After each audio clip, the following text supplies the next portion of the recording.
Have you ever wondered what you'd do if you were caught in a blizzard miles from anywhere?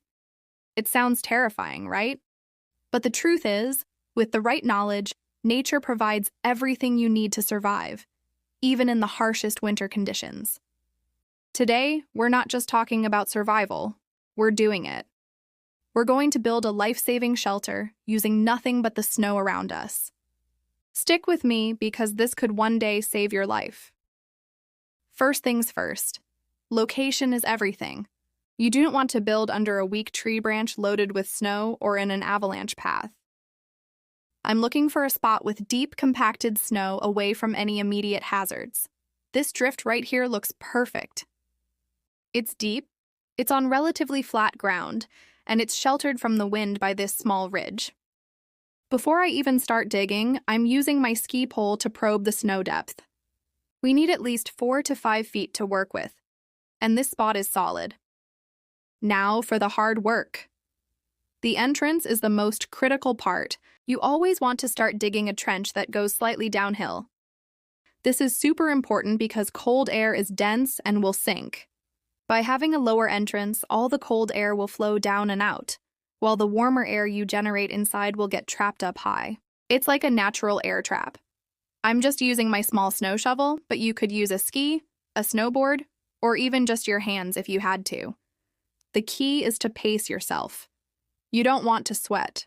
Sweat is your enemy out here because wet clothes lose their insulating properties and can lead to hypothermia fast. So I'm taking it slow and steady, clearing the snow and piling it up to create a windbreak around the entrance. Okay, the entrance tunnel is about 6 feet long. Now it's time to hollow out the main chamber. This is where you'll live. The goal is to carve out a space that's big enough to sit up in, but not so big that it's impossible to heat with your own body heat. I'm digging upwards and outwards from the end of my entrance tunnel. You want to create a raised sleeping platform. Remember that cold air sink I mentioned? Your sleeping area should be higher than the entrance tunnel to keep you in that pocket of warm air. I'm shaping a bench-like platform on one side. That's where I'll sleep. It should be wide enough for my sleeping bag and long enough to stretch out. As I'm hollowing out the inside, I'm smoothing the ceiling into a dome shape. This isn't just for looks. A curved ceiling is much stronger than a flat one and prevents any dripping.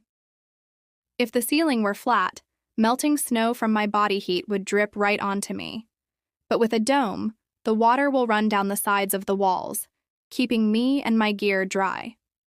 A dry shelter is a warm shelter.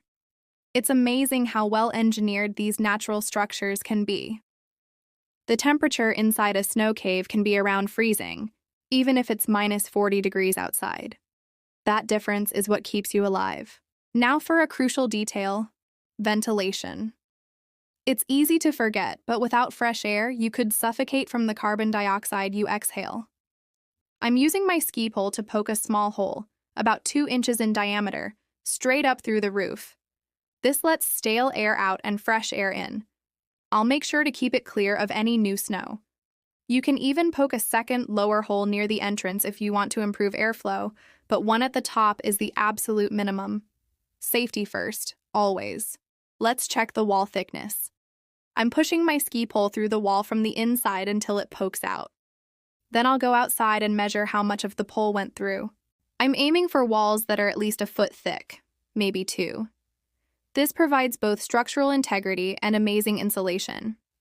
Snow is mostly trapped air, which is a fantastic insulator. That's the secret to why this works so well. My walls feel solid and thick, so we're in good shape. The final touches. I'm going to use my backpack to partially block the entrance tunnel.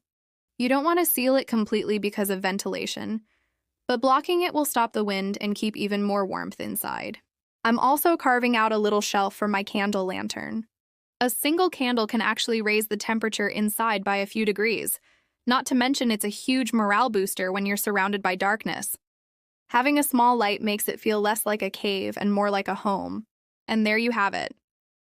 In just a few hours, we've gone from an open, windy snowfield to a secure, insulated, and surprisingly cozy shelter. I'm going to lay down my insulated sleeping pad and get into my sleeping bag. It's incredible to think that all this was created with just a shovel and some knowledge of snow physics. The wind is howling outside, but in here it's completely silent and still. This is survival at its most fundamental, using your brain and a bit of hard work to turn a hostile environment into a safe haven. Thanks for joining me on this build. I hope you learned something valuable today. Remember, the wilderness can be unforgiving, but with the right skills, you can become part of it instead of just a visitor. Stay safe, keep learning, and don't forget to hit that like and subscribe button for more wilderness adventures. See you on the next one.